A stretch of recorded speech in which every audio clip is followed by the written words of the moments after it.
Okay, see Lindelof videos, the power of products with exponents. So before I show you this, I'm going to give you my quick explanation of why this thing that we're about to do is true. I'm going to do some fact that we know, I think. Let's take 9 squared. 9 squared is 81, right? So all I'm going to do is I'm going to think of two numbers that multiply to give me 9. 3, I'm doing 3 times 3 is the 1, isn't it? 3 times 3 is 9. I guess I could use 1 and 9, but squared is 81. What I'm trying to prove to you, what you really have to hear tonight, is that exponents are distributable over multiplication and division. They're not distributable over addition and subtraction, but they are distributable over multiplication and division. So this is my point tonight.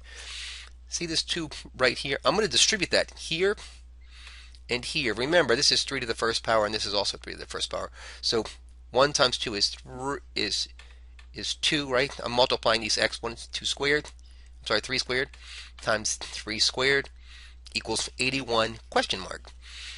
3 squared is 9. 3 squared is 9 again. 9 times 9 is 81, right? Check mark.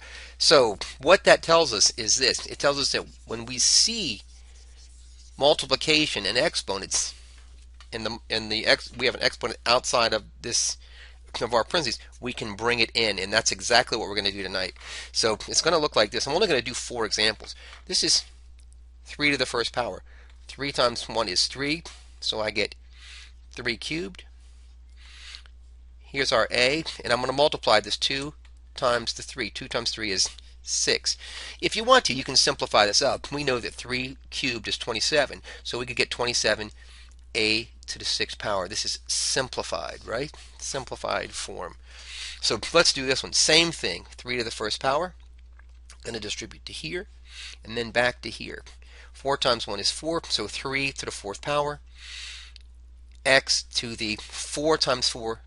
It's not addition, right? This is not that rule, right? This is power of products rule. So we're going to multiply these exponents. 4 times 4 is 16. If you happen to know that 3 to the 4th power is 81, that's terrific. It's a problem we did earlier. X to the 16th power, right? Let's do just a couple more and we'll be done with it. So hopefully you see how this is starting to work, right? So we have this 3. Remember, this is 2 to the first power. 3 times 1 is 3, so we have 2 to the 3rd power. 3 times 4 is 12, so we have x to the 12th power.